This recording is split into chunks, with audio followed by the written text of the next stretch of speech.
Good afternoon, Easton. My name is Marie Nuttall, and I am standing with my friends from the Academy Art Museum. Welcome to Fresh Paint Showcase. This is a miniature curation of paintings currently on exhibit and for sale at Plein Air Easton Headquarters, where if you like something and see something you like, buy it now because these paintings go home with you. We are open until 6 tonight. We are closed on Thursday, and we'll reopen 10 a.m. on Friday, Saturday, and Sunday. So let me introduce Charlotte Kasich. She is the director of the Academy Art Museum, and Matt Moore, he is the director of education and interpretation over there. So what we're gonna do today, they have selected 3 paintings, and we are just going to ask 2 or 3 questions about each painting, and they will give their responses, and then we will move on to another painting that they have selected. Are you guys ready? Let's do it. Okay. So this painting, let me say a little bit about this, is called Heal, H-E-A-L, at the Easel. It is by Stuart White. It is a watercolor, and it's an 11 by 15. And this was a selection of Matt. So Matt, do you want to tell me why this painting resonated with you?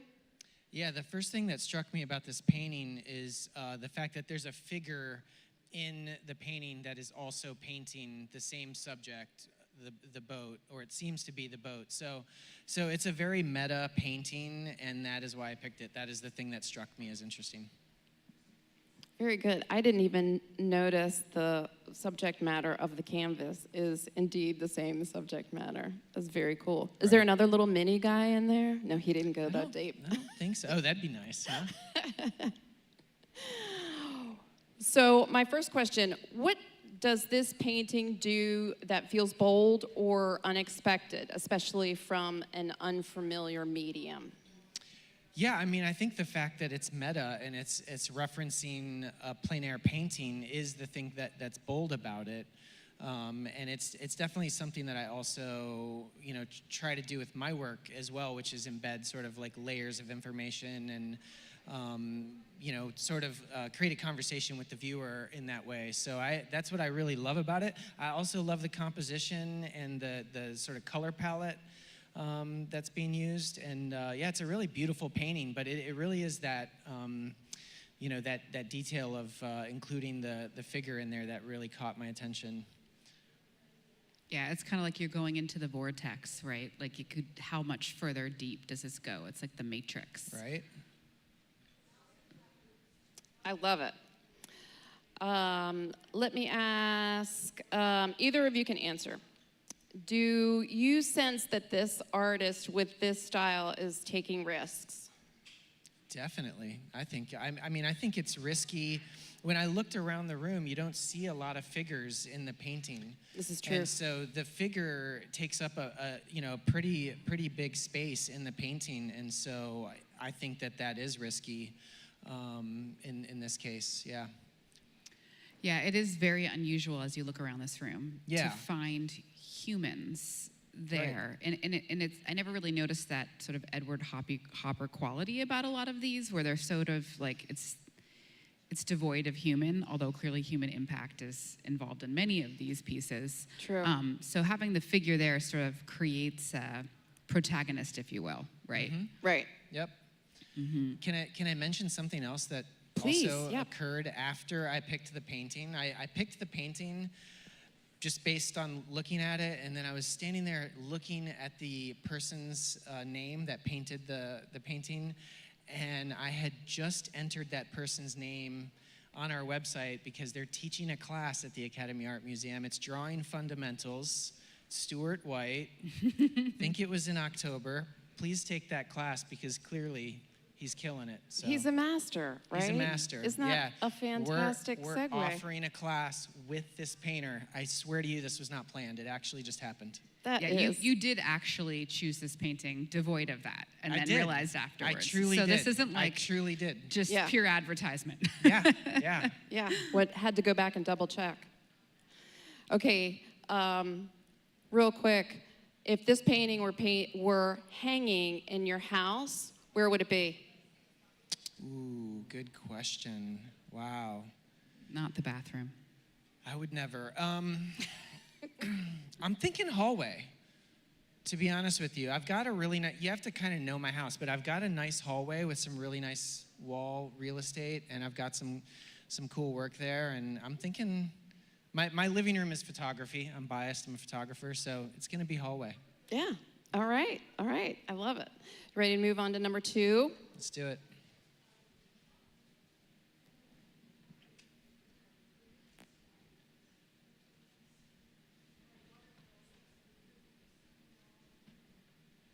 Beautiful handling of the art.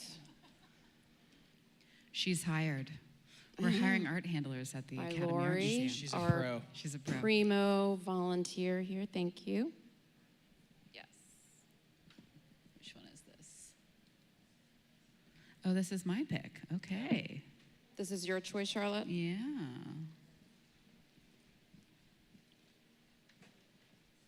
Is that good, Nick? Can you see it?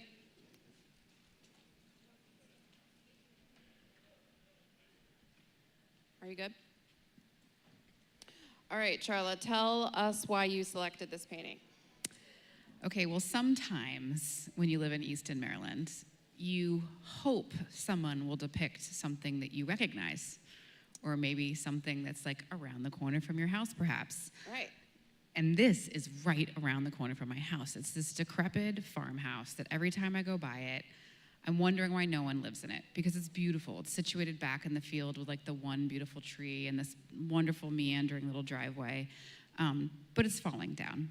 And so we were driving by it this weekend. My son just got like a plane, and we were trying to find like an open field where he can just go fly it without running into a cornfield and Sure. breaking the You don't new wanna model lose plane. that. And we were driving along, and I saw this gentleman right there, and I was like, I wonder if I could ever find that painting. If I could find that painting, I would totally want to buy it. And so I was wandering through, and I thought it was a different one, and I was like, no, hold on, it's a different house. And this is it. It's on Kingston Landing Road. It's around the corner from my house, so I had to pick it. Fantastic. And my son did fly the plane, for the record. Awesome. Yeah. And he got it back? Wasn't And he any got it tree back, branches and this or guy was anything? probably a little annoyed about like the buzzing sound, but anyway. Let me tell you a little bit about this painting. This painting is by Henry Coe. It is called Summer Storm, and this is a 14 by 18. I don't want to miss that information. I'm not sure, but is this off Dover Road? Is this the farmhouse on the hill? It's not that one, Okay. actually. That one's, there's somebody there as well. This is Yeah. off of Kingston Landing Road. Got it. It is due to be demolished. Stop it. I love No, that house. Susie, is it the one on Dover Road? The Okay. Bevins own it. Yeah. It So is it a is vanishing a landscape. totally It vanishing is. landscape. It is. Let me see, what questions does this, in what way, Charlotte, does this piece resonate with your own creative experience? Well, I can see there's a lot of use of palette knife happening here, and I don't think we've really chosen a work that uses that. And I gotta be honest, when I think about a palette knife, I just think about a happy little tree. I have to. So I've never seen anyone use it extremely well except for him. So I feel like it resonates in that way, like in terms of technique. I've never been able to use a palette knife in a meaningful way. It always comes off a little trite. So I feel like it's a really effective use. And you can see those like lines in here, and that's what I mean if you're less familiar. It's when you take a palette knife and you sort of smush the paint in a certain way. And to the trained eye, you can tell it's not a brush stroke. It's a different kind of, tool that's being applied there. So that's how it resonates. I relate to it a little bit because it's an attempt to capture a storm, and I think that storms can be really beautiful, And, I agree. So they always kind of like catch my attention visually.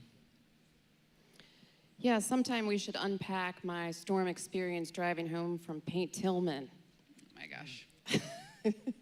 And there has been drastic storms in the fall. I Yes. mean, it's just been really, or in the afternoon, it's been really strange. So I've been feeling for these people. When they just roll in and you start to see the thunder, it's like, God, I'm not out in a field right now, hauling all my stuff in really quick. I know, right? We have to be safe, though. Charlotte, tell me, if this concept or scene were expressed in your own medium, Charlotte you are a glass artist, a visual artist, is that true? Yes. How might it shift in tone, message, or impact? Okay, so there's a couple ways that I could answer this question.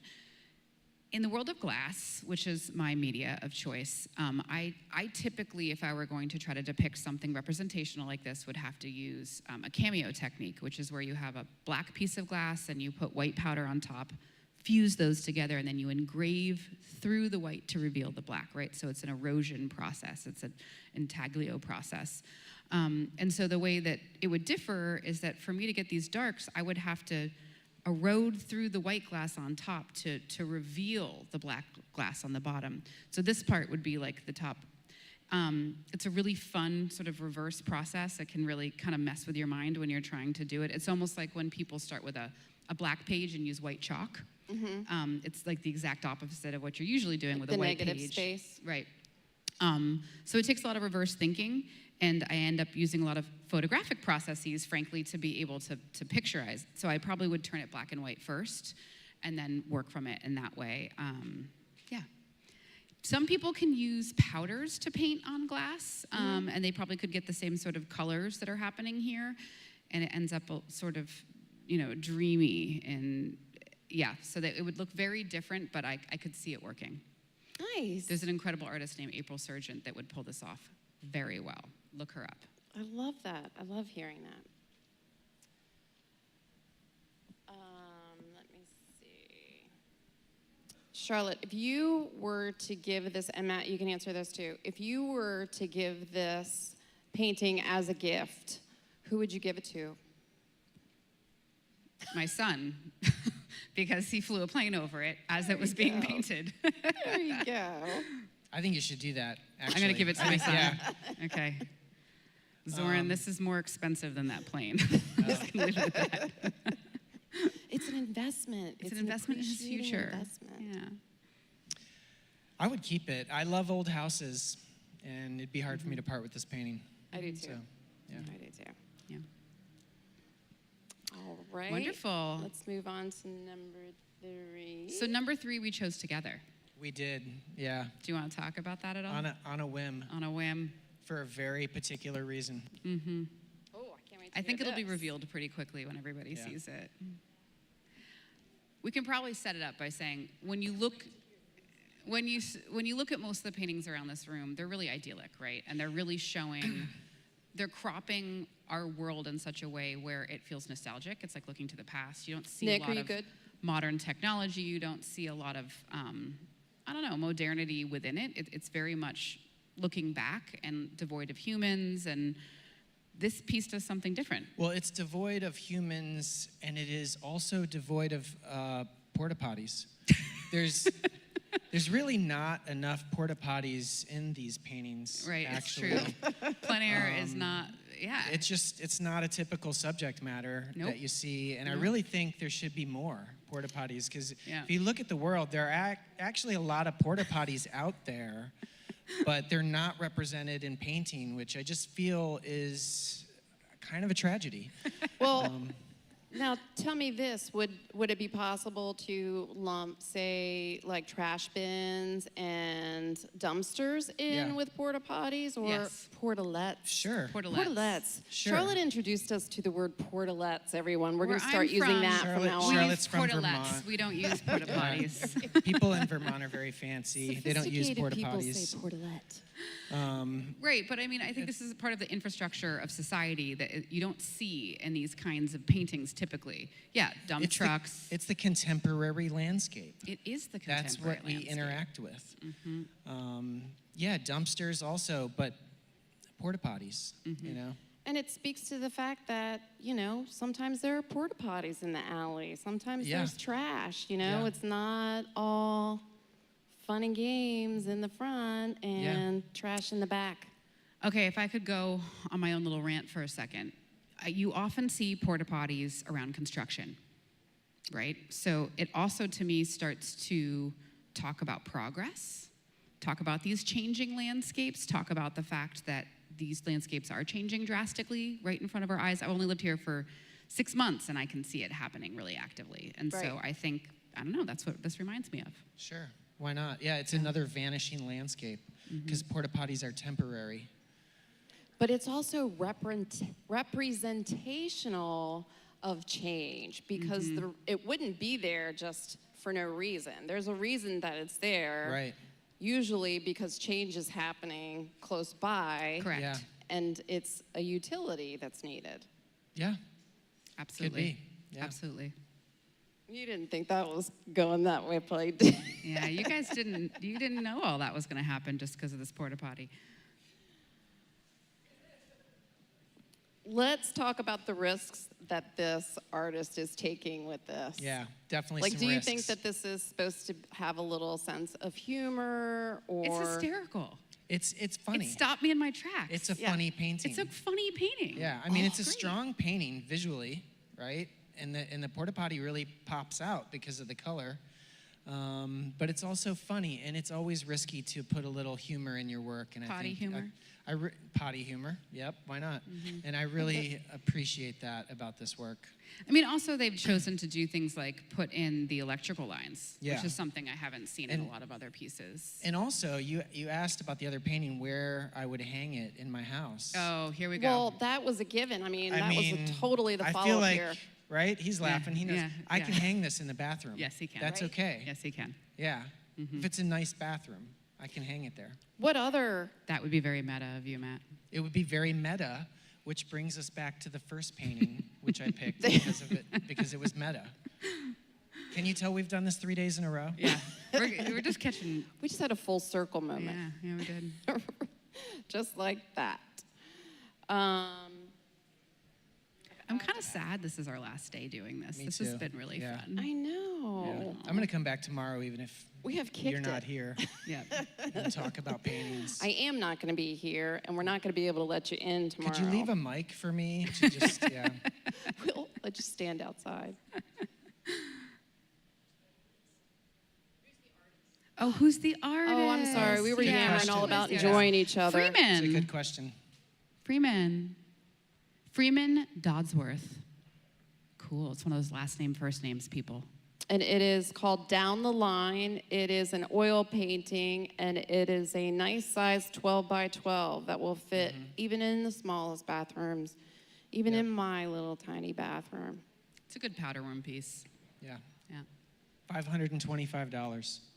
It's a good price. It's a steal. Yeah. It's a steal, It's a really. steal. Really? And it's only available until somebody comes in and buys it. So we hit the. Would you give this as a gift? Oh my God, absolutely. This would be I can think of many people that would really appreciate this, actually. I'd probably give it to my sister. Yeah, I'd be like, here you go, honey. My sister's a musician, and early in life, we learned that, like, I got the visual art covered, and she's got the music covered, and never the two shall, like, meet, and I think that she'd really appreciate this. She'd think it's funny. Nice. Awesome.